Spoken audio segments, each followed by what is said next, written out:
Hello, this is Brandy Kaiser, and you've joined the next episode of Small Bytes Tech Talk. And much like pumpkin spiced everything, October brings conversations about cybersecurity because October's Cybersecurity Month. So hopefully you've got your beverage and we can dig in. Today we'll be talking about some of the common myths surrounding cybersecurity and how to make sure that your data is safe.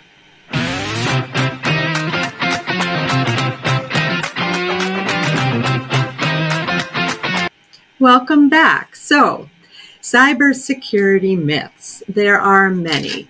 And whilst this is a topic that I've covered many times, and I'm sure other resources and other content providers that you watch have as well, I really don't think we can talk too much about it until the last hacker hangs up their hoodie. We are going to be talking about it, so here we go. The first myth that is probably the most pervasive one that I know of is that we only have to worry about external threats to our business. And that is sadly not the case. This is not to say that all of our employees are not trustworthy. Of course they might be, but reused passwords and other credentials, clicking on links that one should not have, heck, even accidentally deleting files can all be threats to our data that are done by people with all good intentions. So, myth number one, it's not just hackers anymore. We have to make sure that we are addressing both internal and external threats to our data. The next one is my personal favorite because of the size clients we tend to work with, who think that because they are small and don't have any kind of national recognition, that they are not fodder for hackers. Sadly, this is not remotely the case. Our credentials, usernames and passwords, are out on the World Wide Web and the dark web, no matter what we do. And hackers are inherently a lazy bunch in some ways. So if they come across someone's credentials, they're going to backtrack to wherever they might be. Or you might use third parties to assist you in running your business that have some access to your business that are much larger and more likely to be hacked. And then they find their way into your business as well. So whether you are a 4-person shop like we are or IBM, you have to take cybersecurity seriously and implement some tools to protect yourself. Hate to be the one to tell you. Another one is where one thinks, especially our small and medium-sized businesses, think, well, I have antivirus software or anti-malware software, so I'm good now, right? No. Cybersecurity is meant to be a multi-layered approach. So that's a great start, and no cybersecurity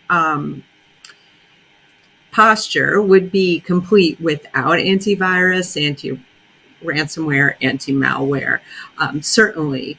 But we also need to have things like cyber awareness training for our staff, those well-meaning but slightly spazzy employees of ours that might be making mistakes.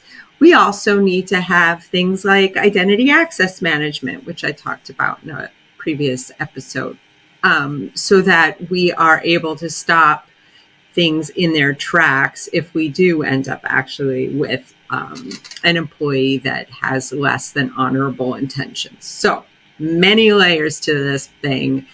Antivirus is not is just not good enough. So next up on our hit list is that, oh, I know a phishing attempt when I see one. Well, yeah, but what about the ones you don't see? They're getting much more sophisticated every day. Thank goodness I'm paranoid by nature, or maybe my business has made me so, because I get some emails sometimes that look really legit. I have a practice of always verifying with my vendors or that allegedly sent me this email, or my favorite one lately is I keep getting a renewal for McAfee. McAfee is a great antivirus provider. It's just not the one that I happen to use. So I know that I'm not due to renew McAfee because I don't have it. But gosh, it looks real. So you can, even somebody that does this every day can be fooled. So it is important, again, to go back to training our employees on what these threats might be, and teaching them to be suspicious of pretty much every email. And then multi-layered approach, going back to that, probably putting anti-phishing tools inside your email and some encryption around your email is a great additional layer to consider, and not terribly expensive one. But that being said, we also don't want just to throw a lot of expensive tools at this puppy and say, okay, now we have this really complex environment and nobody's going to get in.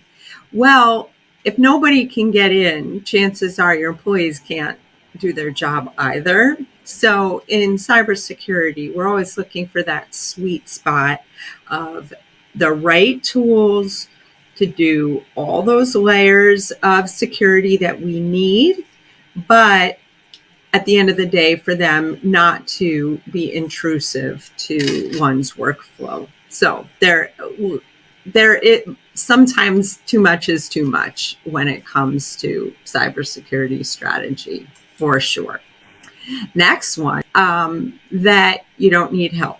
And I swear I didn't write this, but yeah, unless you are willing to read about cybersecurity every single day and stay up on the latest trends and the latest products and do continual audits of your environment and your edges, don't try.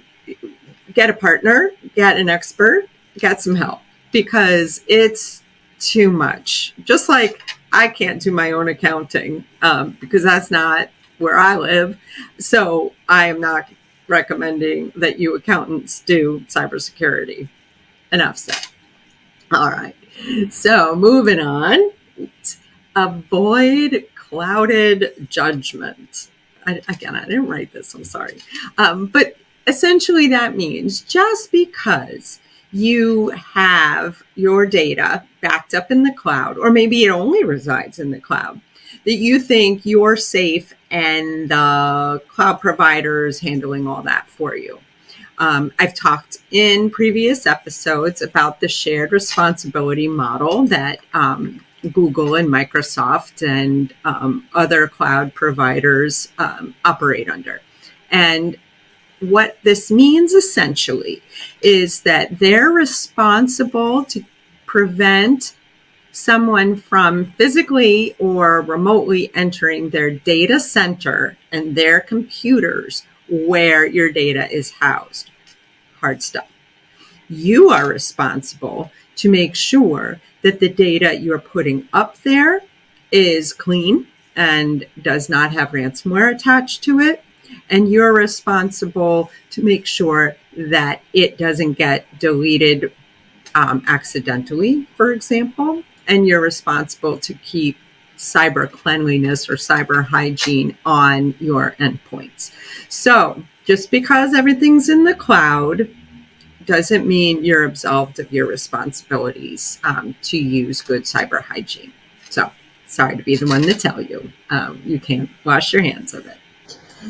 Now, passwords. Passwords are absolutely the first line of defense, oftentimes with preventing breaches. Good passwords should be 14 characters nowadays. I know. Passphrases, they should be complex, hard to guess. Don't use your dog's name and your street address. It doesn't matter if you use the @ symbol instead. I mean, the hackers are smart enough to noodle through that. So not enough. And if that's not bad enough, you have to remember one 14-character password. I hate to be the one to tell you. You need to remember a unique one for every site that you visit. Get yourself a password manager. Honestly, it's much easier than you really do just have to remember the one. And they need to be changed really frequently.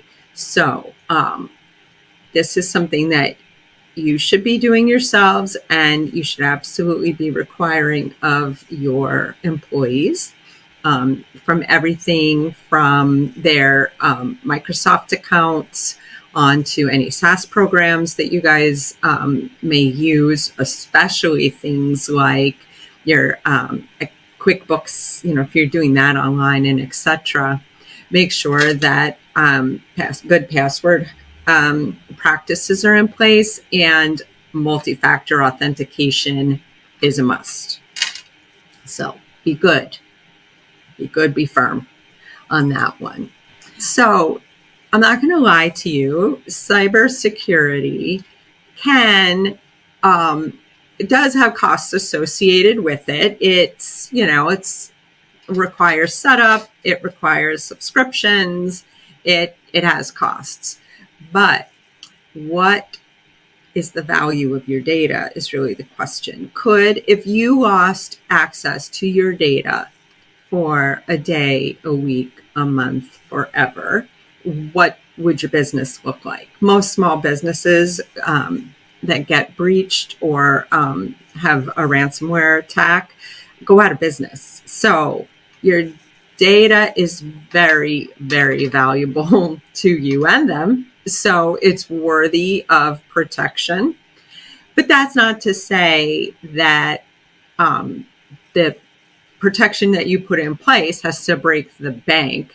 There's actually some decent, inexpensive layers that you can put on. And there's choices out there. So it's a cost, but it's not costly, if that makes sense. So almost there. Your long-term investment that pays off. It's not a one and done thing, in other words. It isn't, I'm going to date myself now, but when I first started doing this kind of thing, you bought your antivirus software in a box. It was a disk that you put in your computer. And then every year you were supposed to go buy a new box. I know, it's mind-boggling, isn't it? Now, new threats come out multiple times a day. I absolutely use SaaS software to manage my monitoring of my clients' endpoints and edges, so that it's constantly being monitored. It's as new threats come out, they're immediately addressing those in code to monitor for those, and etc. So it is constant vigilance, which kind of goes back to the reason you shouldn't try to do it yourself. I mean, we're cybersecurity experts, and I still use a service that monitors 24/7 because I do sleep sometimes.